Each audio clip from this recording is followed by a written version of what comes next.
Selamat datang di channel Ayo Ngaji. Sebelum Anda mendengarkan, ada baiknya tenangkan perasaan Anda dan nyamankan posisi tubuh Anda. Jangan lupa disertai juga dengan mengucapkan basmalah. Selamat mendengarkan. Assalamualaikum warahmatullahi wabarakatuh. Waalaikumsalam warahmatullahi wabarakatuh. Orang yang meninggal itu banyak macamnya. Ada yang meninggal karena ketabrak mobil, Ya, ada yang meninggal karena tenggelam dan lain sebagainya. Yang saya tanyakan yaitu orang yang meninggal mati mendadak karena tumbal. Nah, yang ingin saya tanyakan menurut Islam, orang yang meninggal karena tumbal itu bagaimana? Maksudnya begini Pak Kiai, apakah benar-benar sudah meninggal atau belum, masih hidup? dengarkan Al-Quran yang dikatakan oleh Kanjeng Nabi Ibrahim, Allazi huwa yumituni wa yuhyin. Dialah yang mematikan aku dan dialah yang menghidupkan aku. Huwallazi yut'imuni wa yasqin. Dialah yang ngasih minum aku, dialah yang ngasih makan aku. Wa idza maritu fahuwa yashfin. Ketika aku sakit juga yang menyembuhkan Allah juga. Tidak ada selain Allah yang bisa menghidupkan dan mematikan. Mau ketabrak, mau kena racun, mau kena sihir, mau kena, semuanya itu jalan kematian. 1001 jalan menuju Roma. Kita semua ke Jakarta. Ada yang naik mobil, ada kereta api, naik motor, naik bus, terserah. Yang penting tujuan kita sama sana. Itu hanya jalan kematian. Hakikatan yang mateni itu Gusti Allah. Idza mata ibnu Adam in qata'a amaluhu, sudah selesai. Spur. Ya. Yang dinyatakan belum mati itu hanya orang yang mati sebagai pahlawan membela kebenaran, yaitu para syuhada. Kata Allah mengatakan, bukannya kena tumbal, bukan kena sihir, bukan kena gandarwo ya, tapi yang matinya itu karena ditembak musuh ketika membela tanah air, membela kebenaran. Firman Allah mengatakan, wala tahsabannal ladzina qutilu fi sabilillahi amwata. Jangan kamu kira mereka yang mati terbunuh membela Allah sudah mati. Bal ahyaun, tapi mereka masih hidup. Inda rabbihim yurzaqun, masih mendapatkan rizki dari Allah, masih tinggal di sini. Nah, kita mau kasih makna bagaimana orang mati ditembak Belanda, sudah dikubur kan, kita kuburnya bareng-bareng. Bisa nggak kita temui di rumahnya, di kantornya, di balai desa, di sawah? Bisa temui nggak? Enggak. Fisik dia mati, tapi Allah mengatakan mereka tidak mati, masih hidup, masih mendapat rezeki dari Allah. Itu pun bukan mati kesaran, namanya statusnya belum mati. Bagaimana kita menafsirkannya? Yaitu bahwa masih ada, tetapi kebanyakan orang, walakinna aktsaran nasi la yash'urun. Kebanyakan orang tidak bisa merasakan keberadaannya. Satu contoh umpamanya, Mas Sepeng udah mati belum? Di rumahnya ada nggak?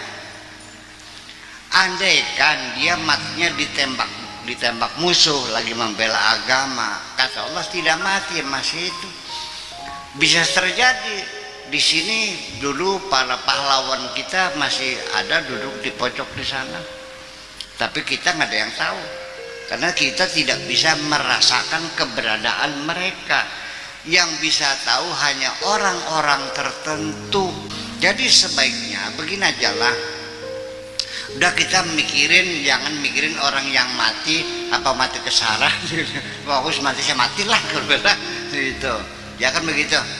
Dan para syuhada juga sama lah, nggak usah mikirin bagaimana bisa ngobrol sama mereka, ya itu hanya orang-orang tertentu. Dan Allah juga memberikan kemampuan itu orang-orang yang dipilih oleh Allah. Wallahu yakhtassu birahmati man yasha.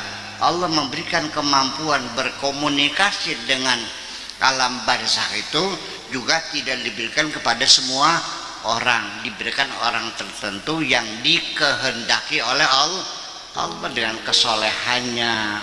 Begini, ada beberapa kesaksian bahwa orang yang sudah mati itu bisa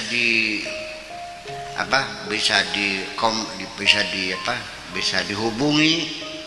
Itu cerita ini di dalam kitab Ar-Ruh, namanya kitab Ar-Ruh.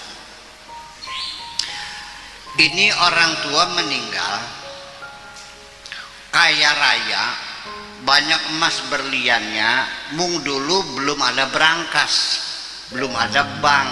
Jadi zaman dulu itu kan dipendem, taruh di guci dipendem.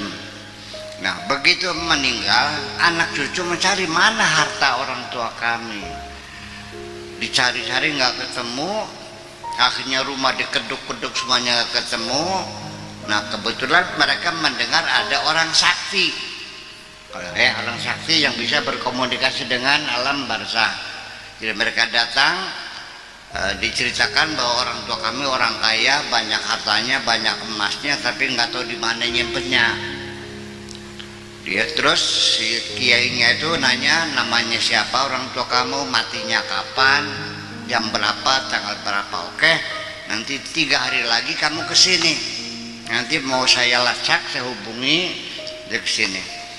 Nah 3 hari kemudian dia datang, lalu dia katakan ini hartanya ada di kamar tidur.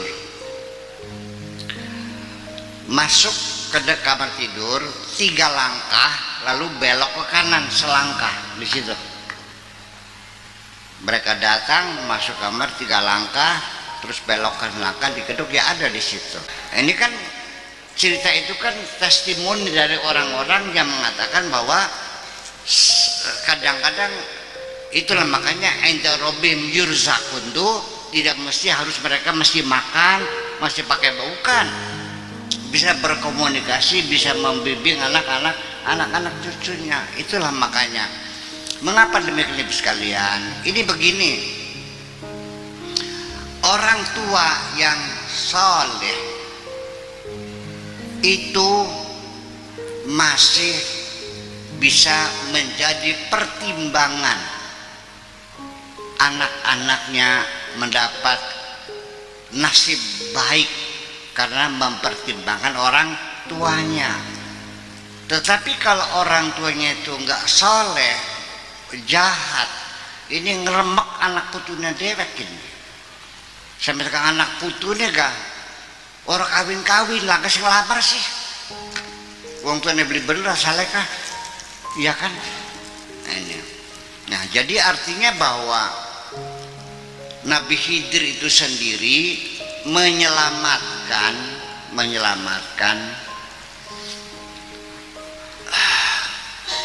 harta karun anak yatim dengan pertimbangan wakana abuhuma solihah, karena bapaknya orang soleh. Percaya enggak?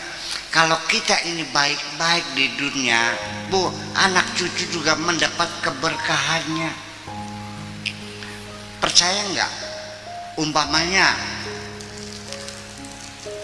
saya mati, anak saya namanya Awabdu main ke rumahnya Jaul ini Jaulnya kan, lamun anak-anaknya kita tekanin sirah, waya balik di sangonnya belena, sangonnya tetep aja kelinganing bapaknya. Jadi kalau kita sayang sama anak cucu, tolong dong kamunya yang bener, jangan buat ulah. nanti anak cucumu ikut sengsara semua. Persen nggak Bu?